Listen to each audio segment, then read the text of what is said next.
from about 15 years on up, a great deal of my thoughts were basically unshareable.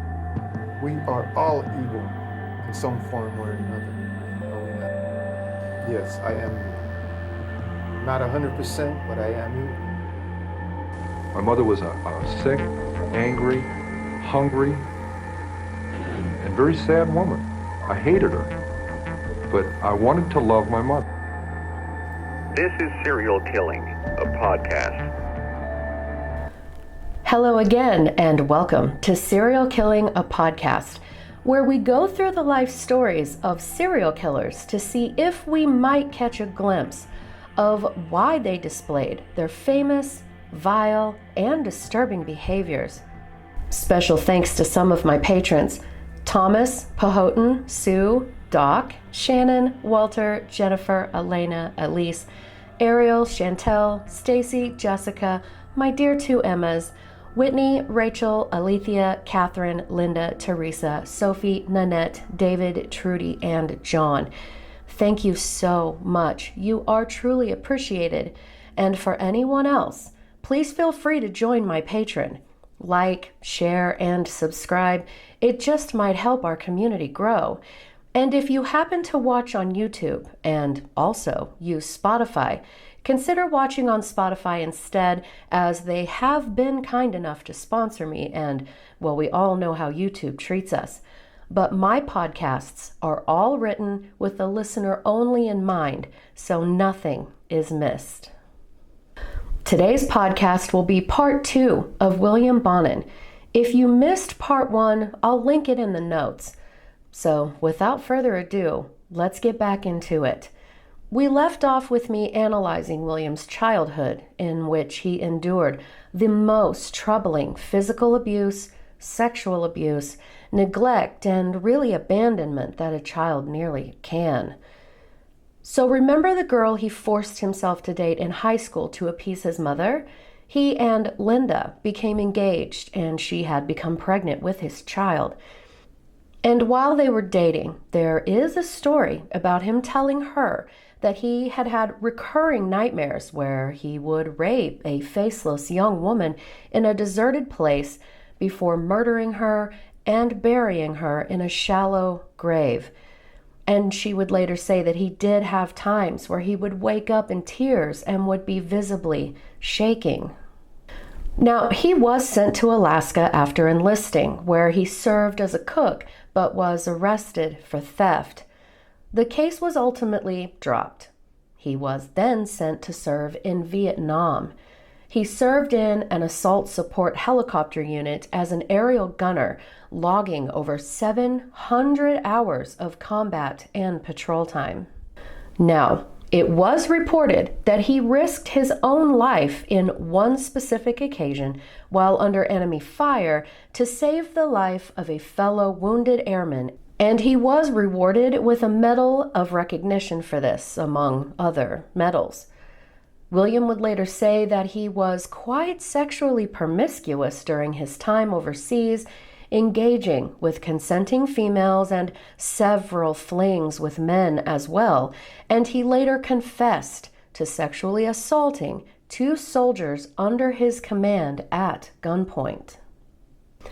But he said that while he was fighting in the war, it only served to convince him that human life was grossly overvalued and humans in general overestimated their value in society. This instilled in him a great sense of power and independence, which he hadn't experienced before. After 2 years in the military, he was honorably discharged in 1968. He was 21 years old. But when he got home, it was not all roses and rainbows. It was then that he discovered Linda had taken their infant son and married someone else. He later said he felt betrayed and quite frustrated. But let's not forget his liaisons while in the military anyway. He got a job at a gas station for a while, but returned home to live with his parents again, much to his frustration.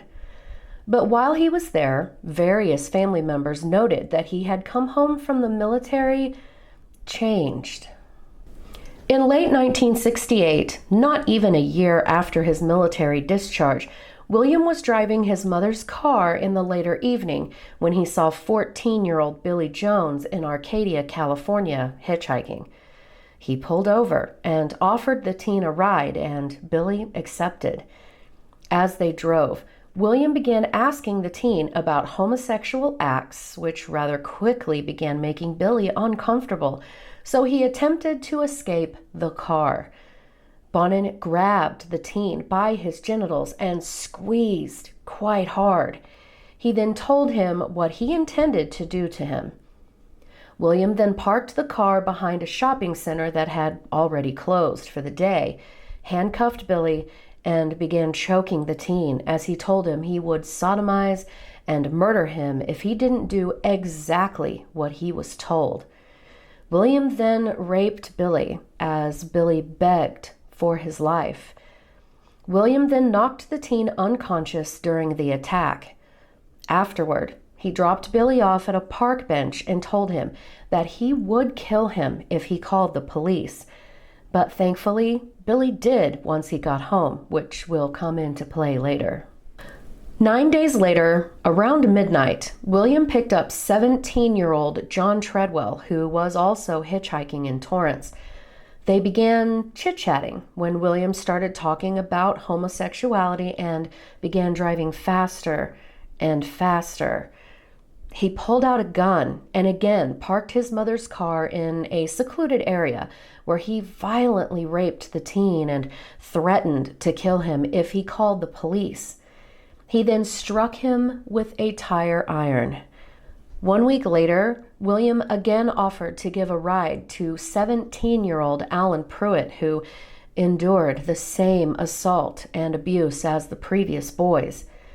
Then after this attack, he laid low until a month later, in January 1969, when he picked up 12-year-old Lawrence Bretman in Hermosa Beach. He then forced this young boy to orally pleasure him while molesting him and then robbing the boy at gunpoint. He then threatened his life as he had the others if he turned him in. Not even 2 weeks later, at around 9 p.m., William picked up 18-year-old Jesus Monge, who was also hitchhiking. And side note, and I cannot stress this enough, do not hitchhike. And once the young man was in the car, he immediately began his speech about homosexuality and offered Jesus $20 to give him oral satisfaction. Jesus tried to get out of the car, and William again grabbed his genitals and squeezed, handcuffed him, and forced Jesus to do it anyway. So, of course, the police were now well aware of the man with longer dark hair and olive-colored skin, a serial rapist preying upon teenage boys. In late January, a policewoman apparently confronted William after another teen boy had narrowly escaped him. She immediately noticed the likeness to the description of the perpetrator and immediately cuffed him and searched him. He was said to have cried. The word sources used was sobbing, actually, and begged her to put him in jail and that he was not responsible for his actions. William was arrested on 5 counts of kidnapping, 4 counts of sodomy, 1 count of oral copulation, and 1 count of child molestation against the 5 boys he had basically kidnapped and assaulted or attempted to assault. In March, William was psychoanalyzed twice, and it was then determined that he was a sexual psychopath who had little control over his impulses. He also displayed signs of depression and inappropriate emotional responses. He, at first, denied any abuse during his childhood, but he eventually caved and admitted that he had been molested when he was 8 years old and he also suspected multiple molestations between the ages of 9 and 12 years old. He admitted he felt guilty molesting young males, and he said he'd like to start a family and become a pilot of all things when he was released. He blamed being in Vietnam for some of his difficulties. William's final evaluation found him to be, quote, seriously lacking insight and responsibility, end quote, for his crimes he had been committing since his childhood. He pleaded guilty to molestation and forced oral copulation and was sentenced to none other than the infamous Atascadero State Hospital in June 1969 as a mentally disordered sex offender who was thought to benefit from treatment. And interesting side note here, guess who else was at Atascadero at this time? None other than Edmund Kemper. He was there finishing up his sentence after murdering his own grandparents years before. That's right. Although Edmund was released 6 months later into the hands of his mother, and most of us know how that ended. For those that might not know, I did a 2-part podcast on him, and I'll put the links in the notes if you are interested. Ed's story is rather interesting, but back to the point.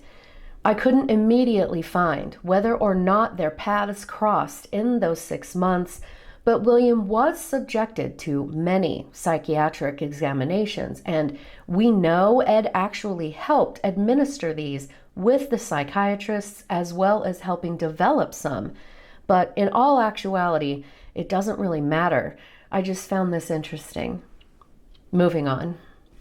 William was subjected to many of these tests, and the results were that he displayed traits of manic depression, which is now called bipolar disorder, sexual sadism disorder, and antisocial personality disorder. So quite the heavy list. For those that aren't familiar, bipolar disorder is characterized by intense mood swings, which can range from extreme highs or mania to extreme lows or depression. Episodes of mania and depression often last for several days or longer. Sexual sadism disorder is characterized by taking sexual pleasure from the humiliation, fear, or another form of mental harm to a person.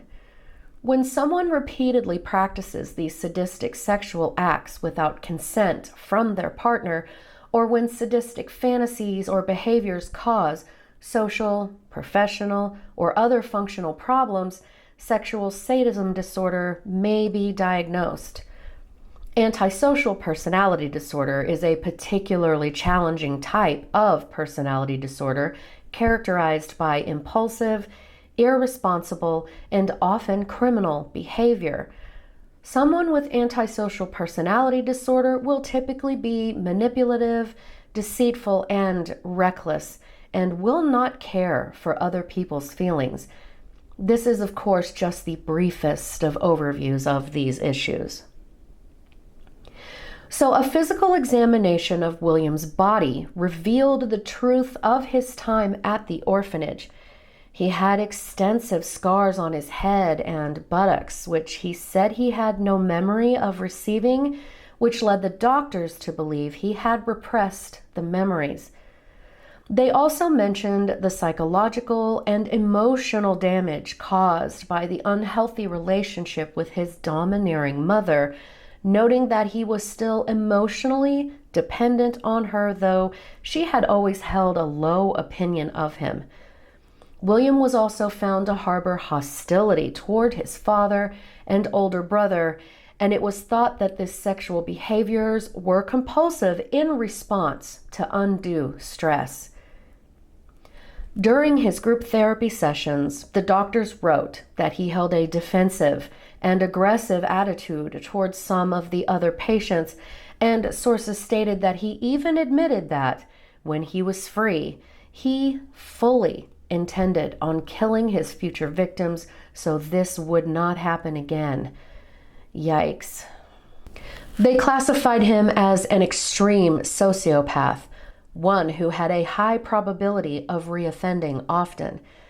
But he did seem to be a willing participant in experimental programs and was, overall, considered nonviolent, helpful, and conscientious, as reported by the staff, but this is believed to have been his tactic so that he could possibly get an early release. But this would not be the case, as he was caught engaging in sexual activities with other inmates, two of which were mentally disabled, if you will. This earned him several beatings by other inmates. So in 1971, he was transferred to the California Medical Facility, declared unsuitable for further treatment. After 3 years there, in June 1974, the doctors determined 27-year-old William was, quote, no longer a danger to the health and safety of others, end quote, because, sure. Here we have a man diagnosed with bipolar disorder, sexual sadism disorder, and antisocial personality disorder with extreme sociopathy, who was highly likely to reoffend. Certainly sounds like someone who isn't likely to reoffend. Yup. But regardless, after his release, William rented an apartment in Hollywood, fully intending on joining the gay community, but couldn't really get his foot in the door, so to speak, because he was just so lacking in his social skills, and it didn't take very long for him to move back in with his parents. He very briefly worked as a bartender and then taking up being a delivery truck driver, though he was fired after only a couple of months for getting into a wreck. He then decided to take some classes at a local community college, picked back up on his habit for trolling for hitchhikers for sexual encounters, and even managed to pretty seriously date a single mother. But as we all know, he went right back to his most devious behaviors. In September 1975, he went cruising for young boys and spotted 14-year-old David McVicker, who was hitchhiking in Garden Grove. He pulled over and offered David a ride, who was headed to Huntington Beach back home, and David happily accepted. Amazingly, Bonin let him go. William attempted to kidnap another teenager and was finally arrested for the assault. When he was arrested, he told law enforcement, quote, next time there won't be any more witnesses, end quote. He was charged with rape, forcible oral copulation of a minor, and attempted kidnapping, to which he pleaded guilty. He was sentenced between 1 and 15 years in prison.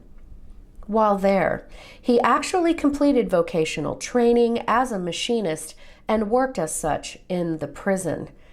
And due to this, he was released in October 1978 with only 18 months supervised probation. He then moved into an apartment pretty near his parents and became friends with 43-year-old Everett Frazier. William was now 31 years old. Everett threw parties where young men, drugs, and alcohol were the theme, and William was a regular at these parties. Both men's friendship seemed to be built on their shared love of sex with teenage boys. William befriended two young men, Vernon and Gregory. In April 1979, his parole supervision was over. 3 months later, William bought a 1972 Ford E100 Shorty van. So his friendship with Vernon and Gregory sort of evolved into them openly discussing rape and death, and it escalated to William suggesting they rape and murder a teenage hitchhiker. These two young men had their own issues growing up, which is a story for another time. But with a couple of sidekicks, though they were not always with William, the body count would begin. The next month, after he bought his van, he met 13-year-old Thomas Lundgren and told him he wanted to meet him at a local skate park with the promise of taking pictures of him for a skateboarding magazine. His remains would be found later that afternoon. William had abducted him, bound him, violently raped him, bludgeoned him with a tire jack repeatedly in the head and face, and his skull showed multiple fractures. He had slit the teen's throat, stabbed him several times in the chest and stomach, severed his genitals, which he had bitten repeatedly, and finished him off by strangling him. William then threw the remains in a field. Vernon had accompanied William for this murder. And this is what he did. William had altered his van by removing all inside handles from every door other than his own on the driver's side. He outfitted the van to sort of be a kill kit on wheels, storing ligatures, knives, pliers, wire coat hangers, and other instruments, along with various restraining objects. Whether he was by himself or had one or both of his accomplices with him, William targeted mostly young male hitchhikers between the ages of 12 and 19. He preferred lighter-skinned boys who were thin with longer hair. Once he had his victims in the van, either willingly inside or forced, he would overpower them, tie their hands and feet with handcuffs and cord. He raped them, beat them horrifically in the face, head and torso and genitals. His favored method of strangulation was placing the boy's own t-shirt around his neck and using the tire iron to twist the shirt tighter and tighter. Sometimes his victims would be forced to drink hydrochloric acid. Others died from ice picks through their ears or nose, and still others died from impalement through their bottoms. The higher intensity depravity is much like a drug addict needing more and more of their drug of choice in order to achieve the high they require. And really, William later said that this was indeed an addiction. William thrilled in hearing his victims scream, as well as not using any sort of lubricant, so that his victims would tear and bleed. Once he got his fix, he would discard the bodies like trash near the side of the freeway, thus earning him his nickname of the Freeway Killer. William would then buy newspapers and sort of scrapbook the headlines and articles written about him. Acquaintances would later say that it did seem like he was completely obsessed, consumed with the murders. His need and lust for his sadistic acts was so intense that he did, on occasion, commit a murder and then do it again the next day. If he had one of his accomplices with him, the friend would drive while William assaulted and murdered his prey, or the accomplice would be permitted to also rape the victim. And during all of this, while living with his parents yet again, he gained a reputation for being the local child molester because he would invite underage boys to his house, and then they would be heard crying and sometimes even screaming from within. Now, why this wasn't immediately reported is beyond me. Regardless, in April 1980, William murdered 19-year-old Darren Kendrick, whom he and Gregory had sodomized, raped, and force-fed chloral hydrate, causing him to sustain caustic chemical burns in his mouth, chin, stomach, and chest. He then vomited on the floor, complained of being dizzy and making whimpering sounds. He was strangled and had an ice pick driven through his ear, causing a severe injury to Darren's cervical spinal cord. William was quoted as saying, quote, The kids started fading out, just kind of whimpering. I don't like raping some limp piece of meat. It's no fun if they don't let me know how it feels. Guess we gave him too much of the stuff. Next time, I figured I wouldn't use as much. Anyways, I'd gotten my rocks off and the kid was getting boring, no fun anymore, so I strangled him." End quote.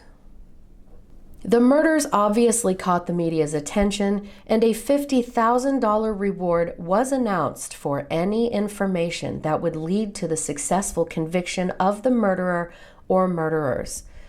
Law enforcement from several counties began comparing notes as they tried desperately to find who the murderer was. A task force was created just as one of the excruciatingly few victims that William allowed to go free was consequently arrested for auto theft. This victim recognized William's MO and told his counselor about it, who then turned this information over to the police, who then gave the information to the Los Angeles Police Department Homicide Division. This victim was then extensively interviewed, and thus William Bonin became the prime suspect. Police surveillance began in June 1980, and before the end of the month, they observed William driving around aimlessly and then pulled over into a parking lot. Officers approached the van quietly just as they caught William in the process of raping a 17-year-old runaway who was bound and handcuffed. He was promptly arrested and charged with the rape of a minor. A search of the van found all they needed to show that he was the Freeway killer. They also found his scrapbook full of the newspaper clippings in his van. So, at first, William denied everything, insisting he was innocent. But he finally admitted he was the Freeway killer and began detailing what he had done. It was said that he expressed zero guilt for what he had done, the lives he had taken. But interestingly, he did at least seem to be quite overly embarrassed at being caught. His accomplices were arrested as well and faced their own justice. But William was charged with 16 murders total, found guilty of 10, though it is thought that he committed well over that. He was sentenced to death. The judge stated, quote, "He had a total disregard for the sanctity of human life and a civilized society. Sadistic, unbelievably cruel, senseless, and deliberately premeditated, guilty beyond any possible or imaginary doubt." End quote. While sitting on death row, William was known to paint and write, and he actually wrote a series of short stories called Doing Time, Stories from the Mind of a Death Row Prisoner. And he won various awards for his art, short stories, and poems. He kept up with correspondence from various people, including some of the mothers of his victims, but never once showed any remorse for his actions. He even told one of the mothers that her son had been, quote, "such a screamer," end quote. He befriended other serial killers such as Randy Kraft, Douglas Clark, and Jimmy Lee Smith. William was put to death by lethal injection in February 1996 at the age of 46. His family refused to claim his remains. He was cremated and his ashes were scattered over the Pacific Ocean. 3 days before his execution, an article published in the San Francisco Chronicle said, quote, "Bonin was abused as a child. The abuse seems to have been bad, but not nearly as gruesome as the abuse he dealt out. This world is filled with articulate people who can write and paint and were abused as children. Very few of them became serial killers. The crime rate among the mentally ill is lower than among so-called normal people. To call Bonin's evil a psychiatric disorder, as a defense has, or an illness, is to slander the mentally ill. End quote. So, what we have here is a man who was born, most likely, with intergenerational trauma built into the coding of his DNA, brought up in an absolute hellscape of physical abuse, sexual abuse, neglect, all at the hands of the very people children desperately need to trust and to care for them, and grew up to do the absolute unthinkable. We find his actions inexcusable, unfathomable, though we can at least have some empathy for him. But it still leaves the question that neither of his brothers, subjected to the same nature and nurture situation, grew up to do the horrific things William did. So tell me, guys, what do you think? Leave me a comment below, or you can DM me on Instagram at serial_killing. All of my contact information is below. And as always, thank you so much for listening, because I know you could be listening to anyone else, but you chose me, and I really appreciate that. Thank you so much, guys, and have a great day.